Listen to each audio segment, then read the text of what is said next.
नमस्कार। मैं हूं आपका हमजुबान संजीव चौहान नई दिल्ली से। और हमारे साथ आज खास कार्यक्रम के खास मेहमान हैं अनिल तिवारी साहब, भारतीय वायुसेना के रिटायर्ड एयर वाइस मार्शल। स्वागत है अनिल तिवारी साहब। संजीव जी नमस्कार। तिवारी जी, आज सर समझ ही गए होंगे हम लोग क्यों बैठे हैं। मध्य पूर्व दुनिया जो है जल रही है। 7-8 देश लड़ाई लड़ रहे हैं। खामेनेई साहब जो हैं वो मारे जा चुके हैं। जो सबसे बड़ा शिकार माने जा रहे हैं अमेरिका और इजराइल का। मोदी जी हमारे प्रधानमंत्री जैसे ही इजराइल से लौटते हैं 40 घंटे के अंदर भारत यानी कि मोदी जी का एक दोस्त इजराइल दूसरे भारत के दोस्त ईरान के सुप्रीम कमांडर को मार देते हैं। कत्लेआम मचा हुआ है चौतरफा। चीन खामोश है, पाकिस्तान खामोश है, जबकि सऊदी अरब पे हमला हो रहा है। इनके बीच एक संधि हो चुकी है पिछले साल, जी पाकिस्तान और सऊदी अरब के बीच, कि किसी देश पे हमला होगा वो दूसरे देश पे माना जाएगा, और जिस देश पे हमला नहीं हो रहा होगा वो हमला जिस देश पे हुआ होगा उसकी मदद के लिए तुरंत अपनी सेना भेजेगा। लेकिन मक्कार, भारत का पड़ोसी पाकिस्तान खामोश है। इन सब चीजों को हम लोग चर्चा करेंगे। फिलहाल आखिर इतना तेज दिमाग आदमी, अमेरिका इसराइल का most wanted supreme commander Iran का, अपनी ही मांद में खामेनेई साहब कैसे मार डाले गए होंगे। ओके। जैसे मैं आपने बताया बहुत सिचुएशन बहुत खराब है, ग्रिम है। और कितनी देर तक चलेगा ये कुछ कह नहीं सकते।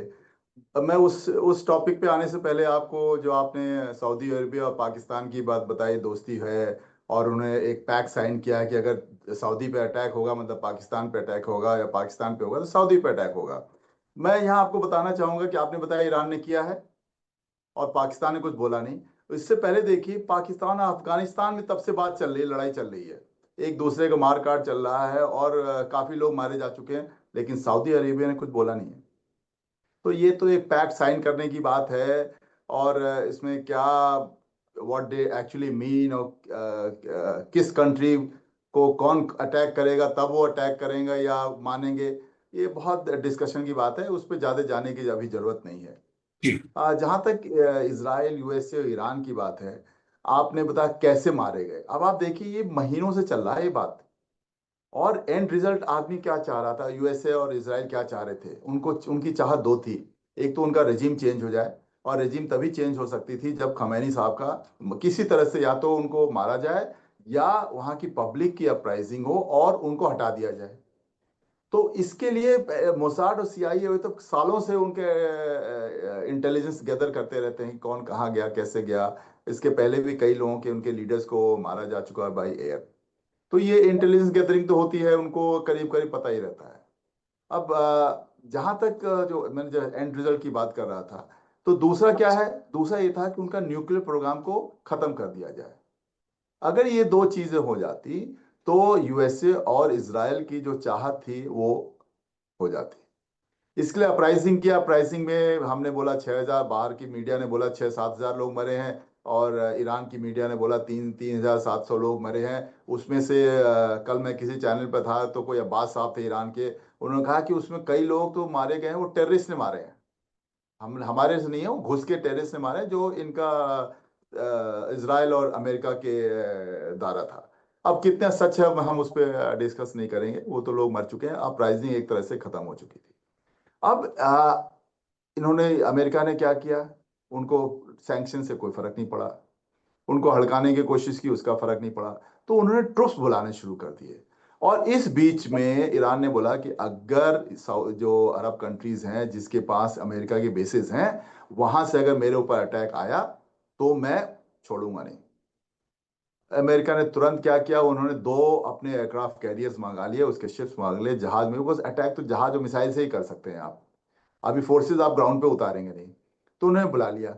उसके बाद भी जब उन्होंने देखा कि मामला भी हो नहीं रहा है, तो ओमान ने बात करनी शुरू की। ओमान मीडिएटर था, जैसे आपको पता होगा।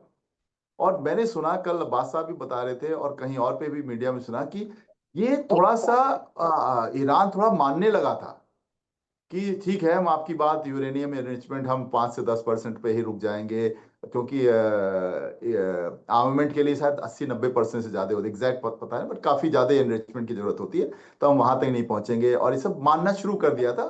एक एक आया था मीडिया में और लोगों ने बताया कि शायद मान जाए ना। अमेरिका ने सोचा अगर ये मान जाएंगे तो खमैनी साहब तो नहीं हटते ना, खमैनी साहब तो अलग है।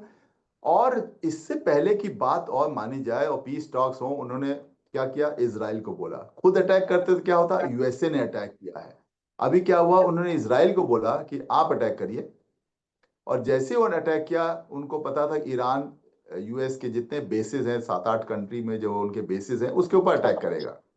और उसने वही किया, और अमेरिका को एक बहाना मिल गया, भाई मेरे ऊपर अटैक हुआ और मैं अटैक करूंगा। इस अटैक में जैसे मैं बताया, मोसाद, सीआईए, इनके नेट, इनका इनके सैटेलाइट्स सारे मूव कर रहे हैं। सारे इतने महीने वो चुप नहीं बैठे हुए थे, उन्हें सारा इंफॉर्मेशन इकट्ठा किया है। और जैसे ही लगा है कि उनका इंफॉर्मेशन करेक्ट है, और अंदर से भी मैसेज आया हुआ 100%, 100%, बिकॉज ये लोग मूव करते रहते हैं, इनके लीडरशिप, उनको पता है कि हमें टारगेट किया जाए, मूव करते हैं। जैसे अंदर से वो किया, उन्होंने वेट नहीं किया है कि पीस टॉक हो रहे हैं नहीं हो रहे हैं, उन्होंने डायरेक्टली अटैक कर दिया। और कह रहे, ईरान की मीडिया भी बोल रही है कि उनका डेथ हो चुका है। आई थिंक 30-40 उनके सिविलियन लीडर्स और आर्मी लीडर्स का डेथ हो गया है। आईसी उनके जो गार्ड्स हैं, आईआरसी जीसी जो रिपब्लिकन गार्ड्स हैं, उनके भी मौसवी साहब साथ नाम है उनका, उनको भी मारा जा चुका है। तो अब देखिए आगे क्या होता है, बिकॉज ईरान चुप बैठने वाला नहीं। ईरान वेनेजुएला नहीं है कि भाई आप हमारे लीडर को लेकर चले गए। ईरान कोई छोटा मोटा कंट्री नहीं है, उसके पास पैसा भी है क्योंकि तेल और गैस है उसके बहुत है। और उसके पास एक एक जिद भी है, ओनली शिया कंट्री है जो मेन दिस थिंग है, तो वो झुकने वाला नहीं है। अनलेस एक ही तरीका हो सकता है जिससे कि ये बात खत्म हो, कि उनके लीडरशिप जो है, जो मेन लीडर तो चला गया, बट इनको पता है कि मेन लीडर जाएगा तो कोई तो होना चाहिए ना।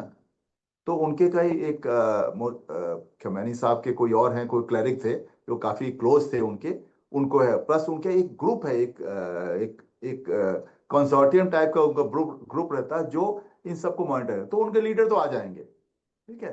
अब वो कितना मानते हैं, कितना डरते हैं, कितना अग्री करते हैं, अभी आज और कल में कहना मुश्किल है। और अनिल यूएसए जो है जी जी। ईरान को बर्बाद कर देगा, अनिल तिवारी विदाउट साहब, डाउट ईरान बर्बाद हो जाएगा। अनिल तिवारी साहब, कोई भी देश अपनी सुरक्षा के लिए क्या करता है? भारत अपनी सुरक्षा के लिए क्या करता है? अमेरिका, इजराइल, कोई भी देश सुरक्षा की जिम्मेदारी अपनी सरहदों की, अपने लोगों की सुरक्षा की जिम्मेदारी तो हर देश की है। बिल्कुल। अगर अमेरिका के पास परमाणु बम है, रूस के पास परमाणु बम है, चीन के पास परमाणु बम है, तो फिर ऐसे में अमेरिका, इजराइल या कोई देश, किसी एक देश ईरान को ये कैसे कह सकता है कि आप परमाणु ताकत मत बनिए?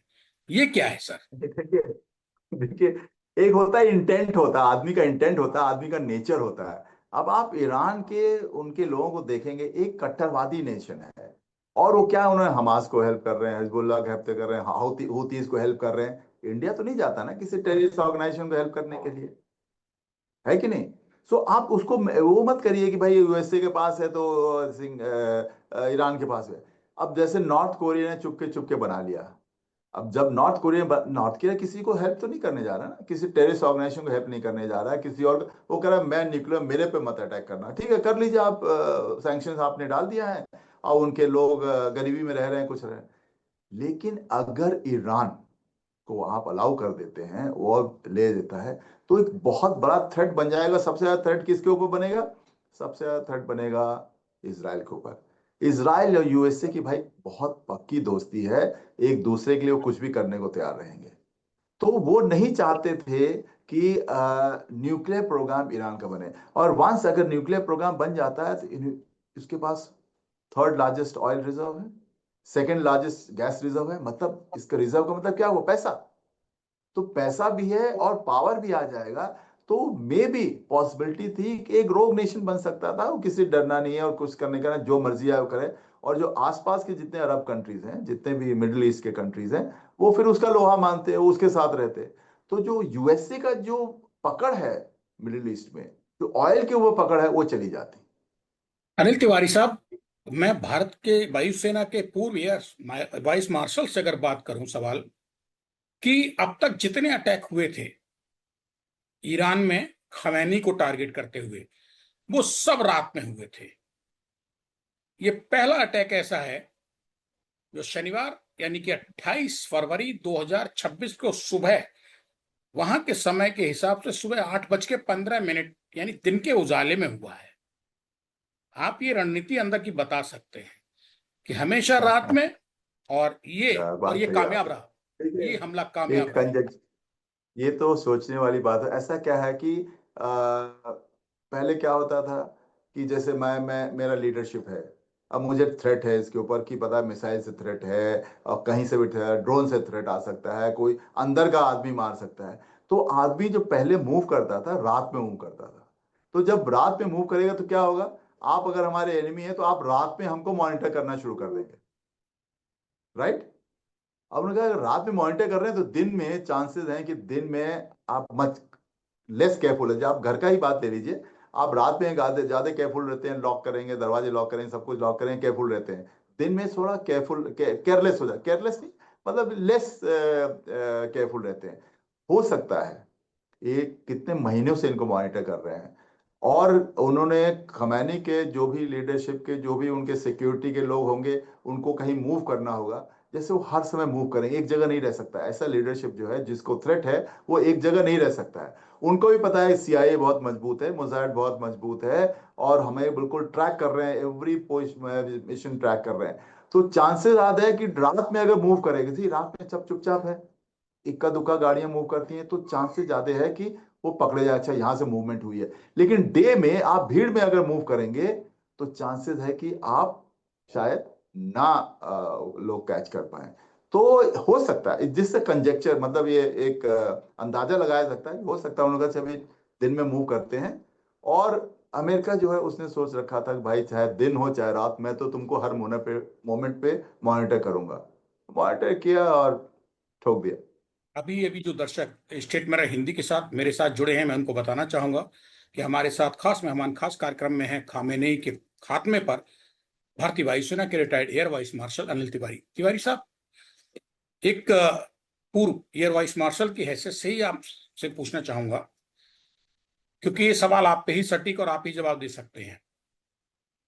कहाँ अमेरिका सुपर पावर जो सहयोग कर रहा है इसराइल को, लेकिन इसराइल टेक्नोलॉजी के और युद्ध वॉर के मामले में बहुत मजबूत है टेक्नोलॉजी के हिसाब से। ऐसे में अमेरिका और इसराइल एक तरफ, ईरान के पास ऐसी कौन सी चीज है, कौन सी टेक्नोलॉजी है जो वो एक साथ 8 देशों पे कल मोर्चा खोले बैठा है।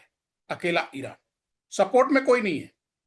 दुबई नहीं छोड़ा, सऊदी अरब नहीं छोड़ा, ये जहां जहां मारा उसने, हर जगह वार किए हैं।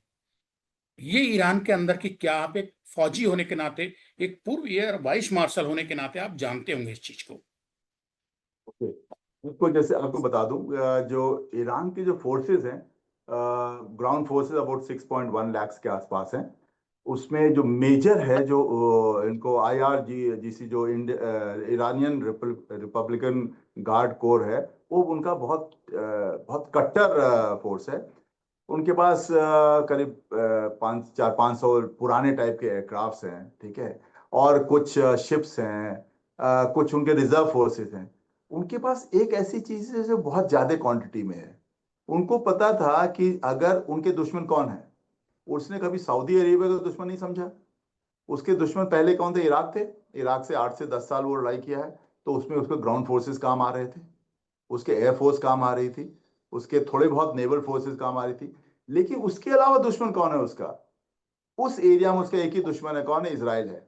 और इसराइल के पास आप फोर्स तो लैंड फोर्स तो नहीं भेज सकते, टैंक नहीं भेज सकते, 1,500 किलोमीटर दूर है, आपके जहाज नहीं पहुंच सकते, आपका रिफ्यूलर नहीं है, और कौन अलाउ करेगा आपको इतने जहाज भेजने के लिए। तो इसलिए शुरू से ही इजराइल ने क्रूज और बैलिस्टिक मिसाइल्स उसने बनाना शुरू किया और इकट्ठा करना शुरू किया जाता। उसके जो शॉर्ट रेंज मिसाइल्स हैं वो 300 से 500 के या 700 किलोमीटर के बीच में हैं, और जो लंबे वाले हैं अब 2,000 किलोमीटर प्लस हैं। और वो और डेवलप कर रही थी, बैलिस्टिक मिसाइल प्रोग्राम भी अमेरिका चाहता था कि वो बंद कर दे, क्योंकि और प्रोड्यूस कर रहा था जो 4,000 5,000 7,000 किलोमीटर हो। तो जब मोमेंट आपके बैलिस्टिक मिसाइल के रेंजेस बढ़ जाते हैं, आप दूसरे कंट्रीज को अटैक कर सकते हैं अपने घर बैठे बैठे। एग्जैक्टली उन्होंने यही किया है। वो कुछ और नहीं फोर्स यूज कर रहे हैं। आसपास में जैसे शिप्स उस पे अटैक करना, तो ड्रोन भेजेंगे अपने, और इसराइल के ऊपर, और जो ऑल दिस बेसिस उन्होंने अटैक कहाँ किया है? सिर्फ यूएसए के बेसिस पे अटैक किया है। चाहे वो सेंट्रल कमांड उनका बेस है कतार में, चाहे बहरेन में उनका फिफ्थ फ्लीट है, चाहे उनका जो यूएसएस लिंकन उनका एयरक्राफ्ट कैरियर आया हुआ है, उस पर अभी तक कोई अटैक पहुंचा नहीं है। तो क्या कर रहे हैं, उन्होंने इस सारे बेसिस को अटैक करना शुरू कर दिया। और जी। पहले ही लोगों ने उस कंट्री से बोल रखा था कि हम अपना एयर स्पेस यूएसए को यूज नहीं करने देंगे। तो ना उससे डायरेक्टली दुश्मनी तो नहीं ले सकता ईरान।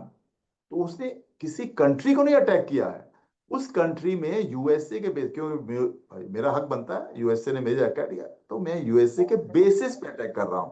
उसमें क्या हुआ है, कुछ मिसाइल्स अगर बीच में फट जाती हैं या कुछ हो जाती हैं, तो उसके डेब्रीज होती हैं, हो सकता है कहीं इधर उधर गिरे और उनसे आग लग सकती है। जैसे किसी एक होटल में, पालमेरा कोई होटल है, नाम बोल रहा हूँ, उसमें आग लग गई थी। डायरेक्ट अटैक नहीं किया था ईरान ने। सो ईरान के पास मिसाइल्स हैं, बैलिस्टिक मिसाइल्स हैं, उसका वो इस्तेमाल कर रहा है। और ऑल दिस 7 8 9 बेसिस और इसराइल के ऊपर अटैक कर रहा है। इसके पहले भी, जब बहुत पहले जब उसने अटैक किया तो मिसाइल से अटैक किया, बैलिस्टिक मिसाइल से अटैक किया। ये उसका स्ट्रेंथ है। और जैसे इसका स्ट्रेंथ खत्म हो गई, अनलिमिटेड तो है नहीं, कोई और तो देने वाला नहीं है उसके ऊपर। चाइना देगा नहीं, क्योंकि अभी चाइना अगर देता है तो दुश्मन बन जाएगा सबका। चुपके चुपके से कितना दे पाएंगे आप? 100 50 150, वो एक एक दिन में खत्म हो जाएगा। तो जब तक उसकी मिसाइल से वो अटैक करता रहेगा, और जब तक वो अटैक करता रहेगा, यूएसए और इसराइल उस पर अटैक कर करके उसको बिल्कुल नेस्ता नबूद करने की कोशिश करेंगे। अनिल तिवारी साहब, भारतीय वायुसेना के पूर्व एयर वाइस मार्शल, आपकी बहुत लंबा अनुभव है भारतीय फौज की नौकरी करने का। स्पेशली वॉर के टाइम पे तो आप लोग बहुत ही काम आते हैं, किसी भी देश, कहीं भी किसी भी देश की वायुसेना हो, आपका एक अनुभव अलग है। मैं इसलिए ये सवाल आपसे करना चाहता हूं कि अमेरिका सीधे नहीं उतरा ईरान के खिलाफ, उसने इसराइल को क्यों उतारा? ऐसा है ना कि अमेरिका डायरेक्टली नहीं आना चाहता है। सी, अगर अमेरिका अभी भी, अमेरिका ने नहीं अटैक किया शुरुआत, पहले उसने इसराइल से अटैक करवाया। तो इसराइल को जब इसराइल ने जब अटैक किया है, उसके ऊपर मिसाइल दागे हैं, उसके बाद उसके नष्ट किए हैं, तो ईरान ने रिटेलिएट किया है। ईरान ने रिटेलिएट कहाँ किया है? सिर्फ इसराइल पे नहीं किया है। अगर सिर्फ इसराइल पे किया होता तो हो सकता है अमेरिका थोड़ी देर में आता, बट अभी उसने रिटेलिएट कहाँ किया? यूएसए के जितने भी बेसिस हैं, इससे पहले यूएसए के ऑलमोस्ट 50,000 ट्रुप्स उस एरिया में थे। तो सब बेसिस मिला के, चाहे एयरफोर्स के हों, चाहे नेवी के हों, चाहे आर्मी के हों, चाहे जो उनका नॉर्मल लॉजिस्टिक्स के हों, तो थे। तो उसने उन सारे बेसिस को अटैक किया। द मोमेंट उसने बेसिस को अटैक किया, America has got a reason. उसका पहला रीजन था, आपने बताया, उसका एंड स्टेट जो है, उसका अंतिम क्या चाहता था? प्रोग्राम बंद कर दे अपना, न्यूक्लियर बैलिस्टिक प्रोग्राम, और रेजिम चेंज हो जाए। बिकॉज वो रेजिम जब तक रहेगी वो मानेंगे नहीं। तिवारी जी, भारत के प्रधानमंत्री नरेंद्र मोदी इजराइल में सर्वोच्च सम्मान लेके जैसे ही लौटे, 40 घंटे के अंदर भारत के एक दोस्त इजराइल ने भारत के दूसरे दोस्त ईरान को तबाह कर दिया, उसका सुप्रीम कमांडर ही ढेर कर दिया। त्रिशंकु में फंस गया है भारत, कहीं नहीं।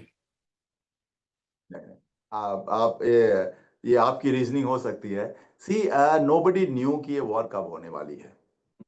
हमें पता था कि होगी जरूर, अटैक होगा जरूर, बिकॉज ईरान मानने वाला नहीं था। क्योंकि जो दो कंडीशन उसके ऊपर रखे हुए थे, वो इतने डिफिकल्ट कंडीशन थे कि कोई भी कंट्री, स्पेशली जिसमें खुमैनी साहब जैसे लीडर हो, एक कट्टरपंथी गवर्नमेंट हो, वो मानने वाले नहीं थे। ठीक है। अब सबको पता, हमको भी पता था, आपको भी पता था कि अटैक होगा ही होगा। ये मोदी जी का जाना, एक हेक्सागन ग्रुप बनाना चाह रहे थे, जो ग्रीस है और सिप्रस और इजराइल और 4 5 कंट्री मिला के, इसके संदर्भ में हो गए थे। वो उनके जाने से और अटैक से कोई ऐसे मतलब कुछ कनेक्शन रखना नहीं चाहिए। ये तो ऐसी बात हो गई कि भाई हम गए तो हो गया, ऐसे कुछ नहीं है। बिकॉज न्यूट्रल है, मैं आपको बता दूं, इंडिया टोटली न्यूट्रल है, टोटली न्यूट्रल है। इसराइल भी उसका दोस्त है, और ईरान भी उस तबके का दोस्त नहीं है जो इसराइल है। अनिल तिवारी साहब, हम लोग बात ये कर रहे थे कि आखिर अब ये जंग कहाँ जाके रुकेगी, कहीं अंदाजा लग रहा है या ये बढ़ेगी मिडिल ईस्ट में? देखिए, अंदाजा लगाना, देखिए, एक अंदाजा लगाना एक्चुअली एक अंदाजा ही रह जाएगा। और अगर खुमैनी साहब तो, उनका देहांत हो गया, मर गए, वो उनको मार डाला गया है। उनके काफी लीडर्स और मिलिट्री लीडर्स मारे जा चुके हैं। उनकी जो सेकंड रंग के, जो नीचे उसके नेक्स्ट पायदान पे जो लीडर्स हैं, वो अब जगह लेंगे। वो कैसा बिहेव करते हैं, कैसा रिएक्ट करते हैं, इसके ऊपर डिपेंड करेगा। अगर वो कहते हैं कि ठीक है, हम आपकी सारी शर्त मान लेते हैं, हम अपने न्यूक्लियर प्रोग्राम, बैलिस्टिक मिसाइल जो इनरिचमेंट कर रहे थे, जो और रेंज बढ़ा रहे थे उनका, नए बैलिस्टिक मिसाइल स्ट्राइक बनाने का, वो हम रोक देंगे। आप हमें कभी भी आके चेक कर सकते हैं। तो हो सकता है ये वॉर रुक जाए। हो सकता है कि, मुझे भरोसा है कि जब आपने अपना एम, जो आपने, आपका जो अंतिम जो इच्छा थी, जो कि भाई मैं लड़ाई क्यों लड़ रहा हूँ, वो दोनों एम आपका पूरा हो गया है। तो हो सकता है कि लड़ाई थम जानी चाहिए, लॉजिकली थम जानी चाहिए। आपने ऐसा बताया कि अभी सुना मैंने कि पाकिस्तान के जो कॉन्सुलेट है कराची में, यूएस कॉन्सुलेट है, उसमें वहाँ के लोकल लोग घुस गए और तोड़ फोड़ किए हैं। और जी। कुछ कह रहे हैं कि कुछ लोग मारे भी जा चुके हैं। ये एक गलत संदेश है। और मैंने सुना कि I am not very sure, but even Kashmir में भी थोड़े प्रोटेस्ट हो रहे हैं कि खुमैनी के मारे जाने पे। भाई हमसे क्या मतलब है? खुमैनी अपने कंट्री का है, अपने लड़ा, हम यहाँ पे क्यों अपना प्रोटेस्ट कर रहे हैं? People should realise. Tiwari ji, मैं बीच में रोकना चाहूंगा, आपने एक जगह एक सवाल आपने दिया है इसलिए मैंने बीच में रोक दिया, माफी चाहूंगा। अनिल तिवारी साहब, जम्मू कश्मीर के मुख्यमंत्री का एक बयान आता है कि देखिए, आप लोग शांत रहिए, अशांति मत फैलाइए, जबकि कश्मीर में कोई अशांति नहीं थी, सब शांत है खमेनी की मौत के बाद। और इस पे ये बयान आता है, ये क्या एक दिमाग से खेल गया मास्टरमाइंड गेम है इनका ये, जम्मू कश्मीर हाँ, के वो तो मुख्यमंत्री का पब्लिक को धीरे से उकसाने का? बिल्कुल बिल्कुल बिल्कुल। कौन, वही तो कह रहा हूँ, बड़ा डिफिकल्ट होता है कि किसके दिमाग में क्या चल रहा है, कौन किसको कैसे उकसा रहा है, और कौन अपने फायदे के बारे में सोच रहा है। आपने देखा था जब इसराइल ने हमास के ऊपर अटैक किया था, और सॉरी, इंडिया में इतने ज्यादा प्रोटेस्ट हुए थे। भाई हमसे क्या मतलब है? ये कौन सा तुक है आपका? आप यहाँ पीसफुली रह रहे हैं। आप देखिए, आप सारे आसपास कंट्री, पाकिस्तान देख लिए, लड़ाई चल रही है, अफगानिस्तान में लड़ाई चल रही है, बांग्लादेश में लड़ाई चल रही है, चाइना में आप जानते हैं किस तरह का रूल है, और म्यांमार में किस तरह से आपस में लड़ाई चलती रहती है। आप उसी कंट्री के बारे में क्यों बॉदर कर रहे हैं? ना तो उनका लेना दो, एक ना देना दो, और आप उस चक्कर में लगे हुए हैं प्रोटेस्ट करने में। और हमारे लीडर्स को भी बहुत केयरफुल रहना पड़ेगा। आप क्या स्टेटमेंट देते हैं, पब्लिक उसका स्टेटमेंट का क्या मतलब समझती है, बहुत मतलब ही समझ केयरफुल गई रहना पड़ेगा। तिवारी साहब, मतलब समझ बिल्कुल। गई है। देखिए, हम्म। जम्मू कश्मीर की पॉलिटिक्स गंदी डर्टी पॉलिटिक्स है, उसकी पॉलिटिक्स को समझ पाना मुश्किल है, लेकिन मैंने ये ताड़ लिया है वी के जर्नलिस्ट, पुराना रिपोर्टर होने के नाते, कि जिस तरीके से सब शांत है, कुछ नहीं हो रहा है जम्मू कश्मीर में, एक बयान आता है वहां के चीफ मिनिस्टर का, आवाम से शांति बनाए रखने की अपील है। भाई आवाम से शांति तब बनवाइए, अपील तब करिए जब वहां पे पथराव शुरू जब हो गया हो, बदमाशी कर रहे आगजनी हो गई हो, फायरिंग हो रही हो। आप बिल्कुल इशारा कर रहे हैं, बिल्कुल मुंह से बिल्कुल। बोल रहे हैं शांति रखिए, आप दाएं बाएं से उकसा रहे हैं कि भिड़ जाइए, आ जाइए सड़कों पे, निकल आइए। ऐसे नेताओं का क्या इलाज है जो खुद ही बोल कुछ और रहे हैं, मुंह में राम बगल में ईंटें? अब देखिए, आप अंदर से क्या सोच रहे हैं, आप उसको कैसे रिएक्ट करेंगे? ही विल से, वो कहेंगे भाई हमने तो शांति बनाने के लिए बोला, हमने तो कोई गलत तो बोला नहीं है। तो आप उनको ऊपर कैसे एक्शन ले सकते हैं? ऐसे बड़ा समझना दुख होगा की हमारी बात है एजेंसीज कुछ। को, ऐसे समझना होगा सर हमारी एजेंसीज को, कि मुंह से कुछ और बोलना, इशारा कुछ है, जैसे मैंने पकड़ के आपको दिया है। अरे जब अशांति नहीं है ही नहीं तो आप बट शांति की अपील क्यों कर रहे हाँ, हैं? बिल्कुल बिल्कुल। अब ये दुख की बात है, कुछ है लीडर्स ऐसे हैं जो अपने देश के बारे में ना सोच के, अपने देश की भलाई के बारे में ना सोच के, अपने अपने इनडायरेक्ट फायदे में कुछ बोल जाते हैं, कुछ कर जाते हैं, कुछ उकसा जाते हैं। दुखद है। उनको गवर्नमेंट किसी तरह से देखिए तिवारी जी, चलते क्या चलते एक्शन हम लेती है। लोग, तिवारी सर चलते चलते हम लोग एक बात और, मैं आपसे लास्ट सवाल करना चाहता हूं कि प्लीज। पाकिस्तान में अमेरिकी काउंसलेट पे जो कराची में घुसने की कोशिश की भीड़ ने, और अमेरिकी सैनिकों ने या सुरक्षा कर्मियों ने जो गोली की जवाब में, मतलब उनको बचने के लिए भीड़ अंदर ना घुस पाए, उसमें अभी तक खबरें आ रही हैं मीडिया से कि 8 लोग मारे गए हैं। ये सब बवाल कहीं ऐसा तो नहीं बढ़े, और इसका फायदा क्या अफगानिस्तान लेगा, यहाँ जो अंदर कलेश शुरू हुआ है पाकिस्तान में? देखिए, अफगानिस्तान पाकिस्तान की लड़ाई अलग ही है, वो तो होती रहेगी। यहाँ पे अब पाकिस्तान में कुछ लोग नहीं, पाकिस्तान की जो आर्मी है जो एक्चुअली गवर्नमेंट कंट्रोल करती है, आप मान लीजिए 25 करोड़ लोग हैं, आप 25 करोड़ लोगों को कंट्रोल नहीं कर सकते हैं, उनके दिमाग को कंट्रोल नहीं। कुछ लोग बदमाशी होंगे, जैसे हमारी कंट्री में कुछ लोग हैं प्रोटेस्ट करें, कुछ बदमाशी होंगे। ये वो लोग हैं जिन्होंने प्रोटेस्ट करके घुसने की कोशिश किया है। तो between US government and Pakistan government में कोई वो नहीं आएगा, फर्क नहीं आएगा। वो समझते हैं इस बात को कि कुछ नासमझ लोग, कुछ बदमाश लोग, कुछ उचक्के लोग उस घुसने की कोशिश किया है और इसको उकसाने की कोशिश किया है। ठीक है, तो between government, US government and this thing कोई फर्क नहीं पड़ने वाला है। दे विल रिमेन, जो भी उनकी इस समय फ्रेंडशिप चल रही है, जो भी इनके टर्म्स अच्छे चल रहे हैं, दैट विल कंटिन्यू। दैट शुक्रिया। वो फर्क नहीं पड़ेगा। शुक्रिया अनिल तिवारी साहब, स्टेटमेंट हिंदी के लिए संजीव चौहान से बात करने के लिए। आप बात कर रहे थे खामेनेई के कत्ल पे, खात्मे पे, और आपने बहुत संतुलित बात की है कि अमेरिका क्यों नहीं अभी डायरेक्ट अपनी फौज उतारेगा ईरान में, और बेंजामिन यानी कि इजराइल को क्यों उसने उतारा है। उसका काम इजराइल से चल गया है अमेरिका का, तो क्या जरूरत है अपनी फौज उतार के नुकसान कराने का? या फिर अफगानिस्तान में जैसे पिटके भागे थे अमेरिकन सैनिक, अमेरिका की सेना, उस तरीके का आप कोई जोखिम लेने को तैयार नहीं है अमेरिका? अमेरिका बड़ी चतुरता से खेल रहा है, इजराइल के कंधे पर रख के बिल्कुल बंदूक बिल्कुल चलाई, खामेनी को मरवा बिल्कुल। लिया, और खामेनी उसके प्रमुख टारगेट थे। शुक्रिया बातचीत के लिए अनिल तिवारी साहब। Thank you so much. धन्यवाद।